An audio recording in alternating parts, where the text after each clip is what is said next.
नमस्कार मित्रों, मैं आशुतोष मां सुखदेव गुरुकुल परिवार में आप सभी का स्वागत करता हूं। मित्रों, पॉलिटेक्निक फर्स्ट सेमेस्टर के एग्जाम के मद्देनजर हम लोग ने जो श्रृंखला शुरू की है उसमें आज एक मोस्ट इंपॉर्टेंट टॉपिक कार्य ऊर्जा प्रमेय के बारे में हम लोग अध्ययन करेंगे। देखिए, इसका स्टेटमेंट क्या है। ये कार्य ऊर्जा प्रमेय कहती क्या है? ये कहती है किसी वस्तु पर बल लगाने से बल द्वारा किया गया कार्य, किसी वस्तु पर बल लगाने से बल द्वारा किया गया कार्य W वस्तु की गतिज ऊर्जा में परिवर्तन डेल्टा K के बराबर होती है। इसका मतलब, इसके कहने का मतलब है कि जो W है, किसी वस्तु पर बल लगाएंगे तो बल द्वारा जो कार्य किया जाएगा W, वह गतिज ऊर्जा में परिवर्तन K2 - K1 मतलब डेल्टा K के बराबर होगी। यही हमको प्रूफ करना है। अगर हम ये प्रूफ कर देते हैं तो हमारा कार्य ऊर्जा प्रमेय सिद्ध हो जाता है। इस पर अब हम लोग आते हैं उपपत्ति, प्रूफ पर आते हैं। तो हम लोगों ने माना एक यम द्रव्यमान का कण है, थोड़ा सा लिख लेते हैं। माना m द्रव्यमान की वस्तु v1 वेग से गति कर रही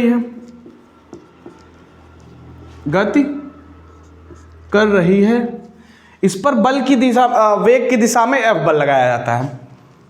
इस पर वेग की दिशा में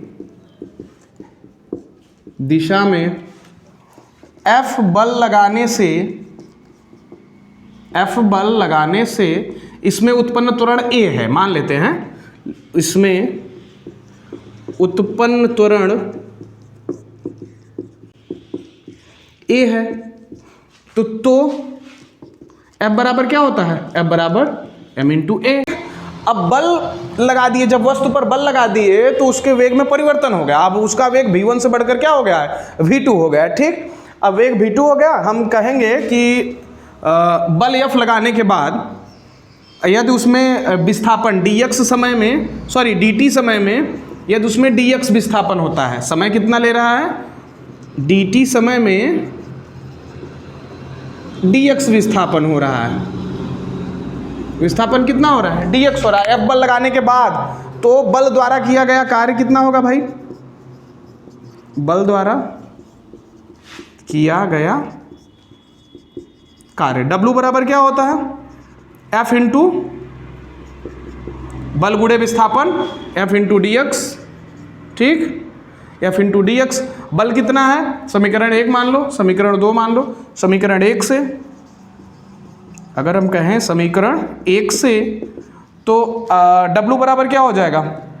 m × A × dx। ठीक, m × A × dx। इसको हम मान लेते हैं समीकरण नंबर 3, इक्वेशन नंबर 3 मान लेते हैं। हमको कार्य मिल गया है। अब हम देखेंगे कि औसत वेग क्या होगा। औसत वेग, पहले वेग v1 था, फिर वेग v2 हो गया, तो औसत वेग क्या होगा? वस्तु का औसत वेग एवरेज वेलोसिटी क्या हो जाएगा भाई? v1 प्लस v2 बाई 2, ये औसत वेग हो गया। औसत वेग बराबर क्या होता है? एक चीज और हम लोग देखते हैं। औसत वेग बराबर होता है विस्थापन बटे समय, विस्थापन बटे समय कितना है? dx है। देखिए, समय कितना है? dt समय में dx विस्थापन हो रहा है बल लगाने के बाद। ठीक, तो औसत वेग मतलब v1 plus v2 upon 2 is equal to dx upon dt। dx बराबर क्या हो जाएगा? dx इज इक्वल टू, ये हो जाएगा v1 plus v2 upon 2 into dt। ठीक, इक्वेशन नंबर 3 था, इसको 4 मानी है और इसको मान लेते हैं हम लोग 5। अब देखिए त्वरण कितना होगा? त्वरण, एक्सीलरेशन, वस्तु में उत्पन्न त्वरण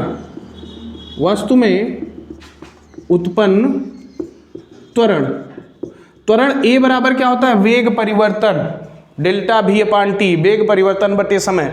डेल्टा v मतलब v2 - v1 अपान dt, v2 - v1 अपान dt, वेग परिवर्तन बटे समय होता है त्वरण। इक्वेशन नंबर मान लें इसको हम 6।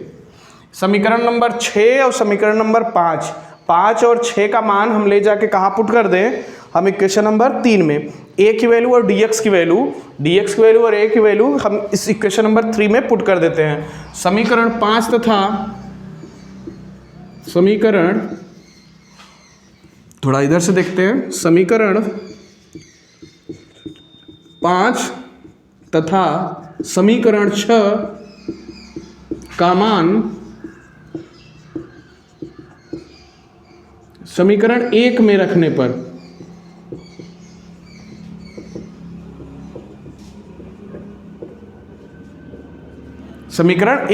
पर चलिए भाई रख देते हैं। तो समीकरण 3 में रखने पर, ये गलती हो गई है, समीकरण 3 में रखने पर, समीकरण नंबर 3 क्या है, W बराबर क्या है भाई, m। चलिए W बराबर m इंटू a की वैल्यू हम कहां से लिखेंगे, a की वैल्यू यहां से लिखेंगे, V2 minus V1 upon dt into a into dx की वैल्यू इक्वेशन नंबर 5 से V1 plus V2 upon 2 into dt। देखिए dt से dt कैंसिल हो गया, तो W बराबर क्या मिला, m। ये आपका एक ब्रैकेट में बचा V2 माइनस V1 और एक ब्रैकेट में बचा V2 plus V1 plus V2 को हम V2 प्लस V1 भी लिख सकते हैं, कोई दिक्कत नहीं है। तो देखिए a प्लस बी और a माइनस बी का फार्मूला है, a प्लस बी और into a minus B is equal to होता है a square minus B square. अच्छा अपान में क्या बचा है, इसके अपान में बचा है 2, टोटल के अपान हम कर दे 2, तो ये क्या हो जाएगा, W is equal to m upon 2 को नीचे ले लिए V2 माइनस V1, इसका मतलब V2 square minus V1 square, ठीक। m/2 हम इसको 1/2 लिख सकते हैं, तो W is equal to 1/2 m का अंदर गुणा कर दीजिए या रहने दीजिए अभी, m V2 square minus V1 square. अब इन दोनों का अंदर मल्टीप्लिकेशन करते हैं, तो W is equal to half m V2 square minus half m V1 square, half m V2 square minus half m V1 square. ये देखिए ये क्या है, गतिज ऊर्जा है, ये भी क्या है, गतिज ऊर्जा, ये प्रारंभिक गतिज ऊर्जा, प्रारंभिक वेग V1 था तो ये क्या हो जाएगी, प्रारंभिक गतिज ऊर्जा, अंतिम वेग V2 था इसलिए ये क्या हो जाएगा, अंतिम गतिज ऊर्जा। तो हम इसको लिख सकते हैं W is equal to K2 minus K1, जहां पे K2 और K1 को हम जरा जैसे डिफाइन कर लेते हैं, इधर कोई दिक्कत, यहां पर भी आप लोग को दिख रहा होगा, तो यहीं पर हम लोग देख लेते हैं। चलिए कोई बात नहीं, देखते हैं हम लोग, K1 बराबर हाफ m V1 स्क्वायर, ये क्या है, प्रारंभिक गतिज ऊर्जा, प्रारंभिक गतिज ऊर्जा, ठीक। K2 बराबर क्या है, हाफ m V2 स्क्वायर, ये क्या है भाई, अंतिम गतिज ऊर्जा, अंतिम गतिज ऊर्जा।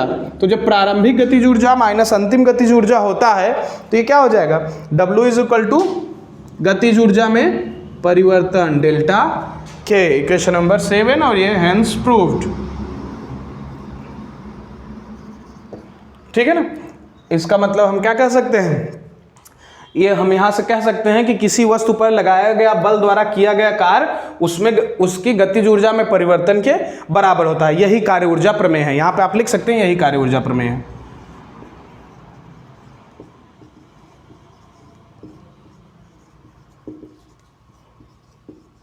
यही कार्य ऊर्जा प्रमेय है।